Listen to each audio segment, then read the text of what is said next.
Assalamualaikum warahmatullahi wabarakatuh. Nama saya Mutia Putri Efra. Saya berasal dari kelas Akuntansi Internasional BP19. Dan di video kali ini saya akan membahas tentang masalah yang terjadi pada saat pandemi COVID-19 ini atau virus corona ini, yaitu terjadinya penolakan jenazah yang meninggal yang disebabkan oleh COVID-19 ini di wilayah-wilayah setempat.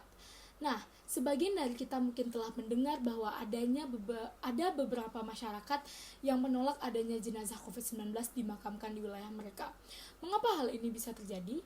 Masih banyak masyarakat yang kurang mengerti bagaimana penularan COVID-19 ini.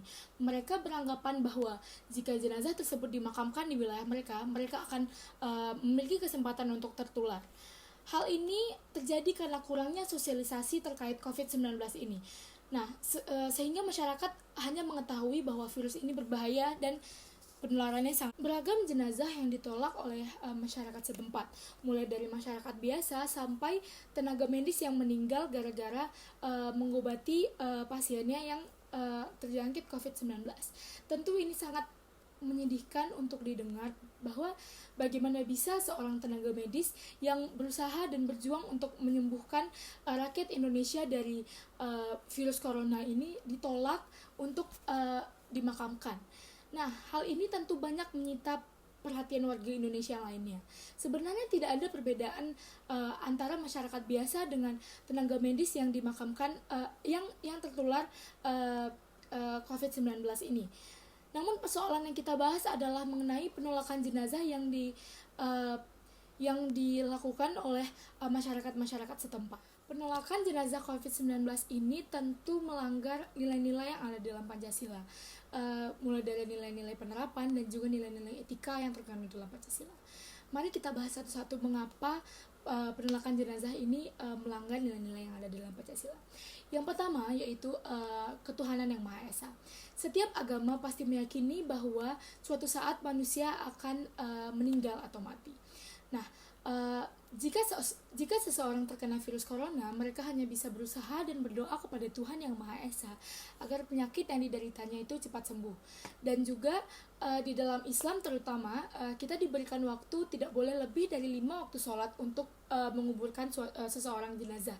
Dan bisakah Anda bayangkan bagaimana lamanya waktu yang kita habiskan jika masyarakat setempat tetap menolak adanya jenazah COVID-19 yang akan dimakamkan di wilayah mereka. Karena sesama manusia, terutama dalam Islam, kita harus saling tolong-menolong, terutama di dalam memakamkan jenazah. Selanjutnya yaitu dari sila kedua, yaitu kemanusiaan yang adil dan beradab. Nah, bagaimana ini bisa disebut dengan nilai atau rasa kemanusiaan? Ini tentu melanggar nilai-nilai yang ada di sila kedua ini. Karena setiap manusia, jika mereka meninggal, mereka harus dimakamkan. Tapi kenapa jenazah COVID-19 ini ditolak untuk dimakamkan oleh warga? Bahkan di berita yang saya baca, warga dengan teganya melempari batu kepada ambulan yang lewat untuk memakamkan jenazah ini. Mengapa kita dengan teganya melakukan hal sekeji itu?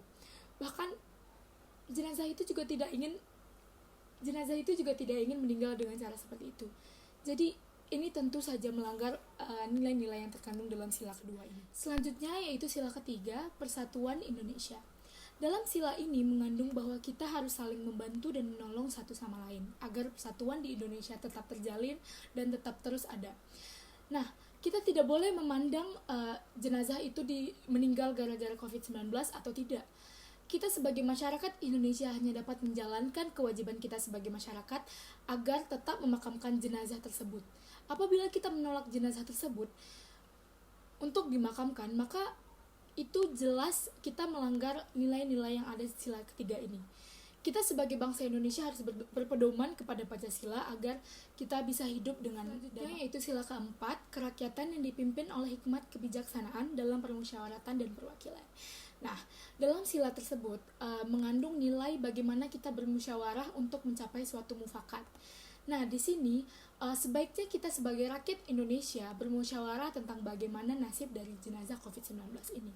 Kita seharusnya bermusyawarah bagaimana jalan keluar terbaik untuk menyelesaikan kasus yang ini. Apakah nantinya akan diberikan sosialisasi kepada masyarakat, atau pemerintah akan memberikan atau mencarikan satu tanah agar tidak ada permasalahan antara masyarakat dengan pihak rumah sakit atau sebagainya. Maka ya, musyawarah itu sangat penting dilakukan dalam kasus ini. Dan juga masyarakat juga tidak boleh langsung menolak adanya pemakaman jenazah COVID-19 di wilayah mereka. Mereka harusnya bertanya kepada aparat setempat atau kepada rumah sakit yang akan menguburkan tentang apa bahaya atau apa yang akan diterima oleh masyarakat tersebut jika jenazah tersebut dimakamkan. Yang terakhir adalah sila kelima, keadilan sosial bagi seluruh rakyat Indonesia. Sila ini menyuruh kita agar kita adil kepada siapapun. Kita tidak boleh memilih orang yang kita tolong. Contohnya seperti jenazah COVID-19 ini. Masyarakat harus adil dalam memperlakukan jenazah tersebut. Dan nilai yang terkandung dalam sila ini adalah kedermawanan terhadap sesama.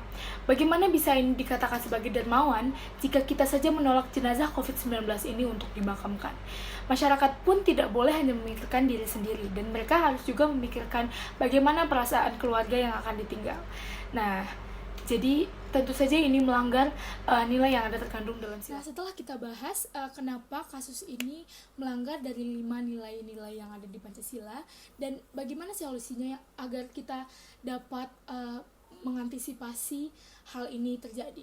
Yang pertama yang bisa dilakukan yaitu pemerintah dapat melakukan sosialisasi kepada masyarakat setempat tentang bagaimana cara penyebaran virus corona ini dan apa bahayanya. Dan juga pemerintah dapat mengedukasi masyarakat agar masyarakat dapat menerima dan dapat berlapang dada untuk menerima jenazah COVID-19 ini. Selanjutnya, selain sosialisasi yang akan dilakukan oleh pemerintah, masyarakat pun sesama mereka dapat melakukan musyawarah dan mufakat sehingga keputusan yang terbaik dapat diambil. Jadi tidak ada hal-hal yang tidak diinginkan terjadi, dan dari kedua belah pihak, yaitu dari masyarakat yang tinggal di sana dan juga keluarga yang ditinggalkan oleh jenazah COVID-19 ini dapat menemukan jalan keluar terbaik bagaimana cara memakamkan jenazah ini. Selain memberikan sosialisasi kepada masyarakat, juga pemerintah dapat meyakinkan kepada masyarakat setempat bahwa pemakaman COVID-19 ini akan dilakukan seaman mungkin, seperti memakai APD dengan lengkap, dan juga selesai mereka melakukan kegiatan pemakaman tersebut, mereka akan menyemprotkan disinfektan ke wilayah-wilayah tempat penguburan jenazah tersebut. Jadi masyarakat akan lebih merasa aman tentang hal tersebut. Terlepas dari solusi di atas, masih banyak lagi masyarakat yang belum memahami bahwa Pancasila ini adalah pandangan hidup kita yang seharusnya kita jadikan pedoman untuk melakukan hidup berbangsa, bernegara, dan bermasyarakat. Pancasila yang ada di dalamnya terkandung nilai-nilai universal yang mengatur seluruh kehidupan bermasyarakat, terutama tindakan yang berada pada batas-batas demokrasi dan demokrasi. Dengan demikian, sosialisasi nilai-nilai kemanusiaan yang terdapat dalam Pancasila adalah merupakan tugas utama dalam hal mencegah terjadinya tindakan-tindakan di luar batas kemanusiaan. Contohnya seperti penolakan jenazah COVID-19 ini. Dan kita harap setelah mengamalkan solusi-solusi yang saya sebutkan di atas tadi, dan juga setelah kita tahu bagaimana pentingnya Pancasila dalam kehidupan bermasyarakat, tidak akan lagi terjadinya tindakan-tindakan di luar sifat kemanusiaan. Salah satunya yaitu penolakan jenazah COVID-19 ini. Dan mungkin sekian video saya kali ini. Semoga video ini dapat bermanfaat bagi siapapun yang menonton. Akhir kata, wabillahi taufiq wa hidayah. Assalamualaikum warahmatullahi wabarakatuh.